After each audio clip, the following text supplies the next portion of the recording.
Good morning, St. Francis. Good morning, people of God. It is Monday, the 9th day of December, 2024. Monday of the second week of Advent. I'm walking over some branches, make sure I don't trip.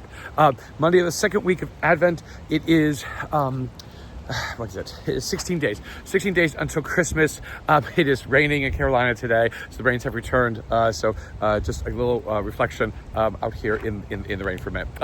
It is also today the celebration of the Solemnity of the Immaculate Conception. It should be on the 8th, but again, Sunday takes precedence always, even over Mary, because Sunday's about Jesus, and Jesus is the one who saves, not Mary. But it's kind of, some people think it's otherwise. But the idea is that we have to then move Mary's Day till to the next free day, which is today. And Mary is not bothered by this in the least. Again, this is where we always have this issue. But today in the United States, something different has happened in that what the bishops decided in the 90s, I think it was to if a holy day of obligation fell on a Saturday or a Monday, because of the proximity to Sunday and trying to get people to come out twice for Mass, it might not happen. So lift the obligation on those days.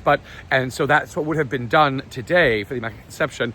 But because Mary is the patroness of the United States, we can't basically just deny the obligation due to celebrate and remember her, because she is our patron. And so that's what we're doing today. So that was a whole big shift. So there should have been only perhaps one Mass, at most parishes to honor this day, but now there has to be more than that because it's a day of obligation. And so our school Mass is today and not on Wednesday. So our community Mass for the Franciscan school will be today in the church right behind me over there. So they're getting together and getting ready for that. So what are we celebrating? Again, always we come to this great solemnity in our church's calendar in this season of Advent. Again, Our Lady of Guadalupe is also another one that she still ranks as a feast, but patroness of all the Americas. But we have Immaculate Conception as a solemnity today. We take it's not even taking a break from Advent to celebrate Mary in this way, because it is because of her, yes, that Advent is what it is, and that leads us into Christmas itself. And that's what we're really looking at. This is about Mary's conception and not about Jesus. Jesus's conception is the Annunciation in March, so don't get that mixed up. Don't make that mistake. It's Mary's conception. Is there any biblical basis that she was conceived without sin, is what Immaculate Conception says? No, there is not.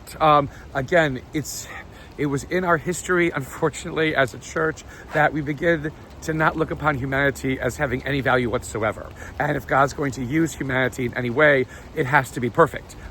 Well, that's not true. That's not what this is about. But again, we move into this whole idea that because Mary bears the Messiah, she too must be as perfect as the Messiah is. Well, that runs into all kinds of problems because it doesn't make Mary human.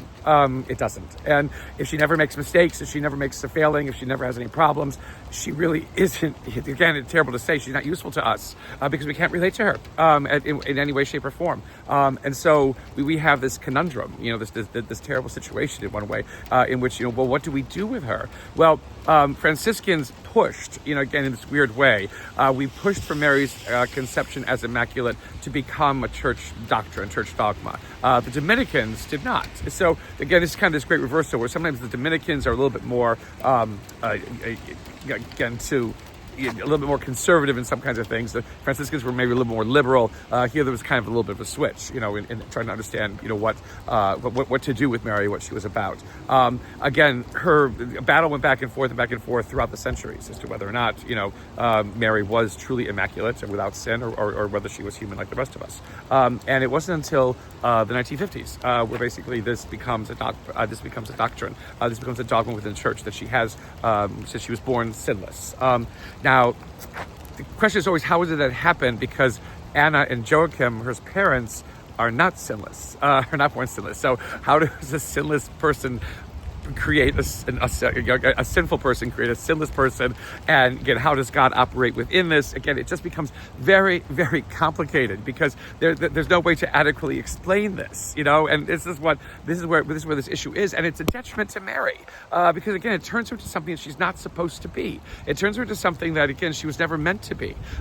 Because again, for her as a human being to say yes to what God wants shows that there is potential within us as human beings to do what God wants. Even with our faults and failings, even with everything that's wrong with us, God can work with that. God doesn't need a perfection to get things done. God gets things done with the creation that God has created, because that's our origin. It's always in God and of God. There is no part of us in some ways, again, that all of a sudden becomes twisted, whatever. And if we go into original sin and inherited and whatever it is, well, again, this is where we have Joachim and Anna having that inheritance. And if they gave birth to Mary, who was sinless, then it doesn't work. It doesn't work. So we focus not on basically on a supernatural kind of event of Mary and whatever it is, but we focus upon, again, Mary's yes. This angel who comes to her and says, you are going to bear the Messiah. Do you want to do that? And she says, basically an unwavering yes. Let's get this done. I don't understand it. I don't know how it's going to work, but I want it to happen. I want it to happen. And that's, again, said for all of us. When God basically approaches us in whichever way, shape, or form God may do so and says, do you want to take part in this? Do you want to share in this? Do you want to be a part of this? Because I think you can. I think that you're wonderful. And I think this world is wonderful. And I want to do something through you in it. We need to say yes. We need to say yes. And the positivity of Advent, the wonder and beauty of Advent, the joyful expectation of Advent surrounds all of this, making perhaps our yes even easier. The dare to say yes, even more profound, the dare to say yes, something that, again, helps to renew the face of the earth. A continued blessed season, St. Francis and people of God. May the Lord give you his peace.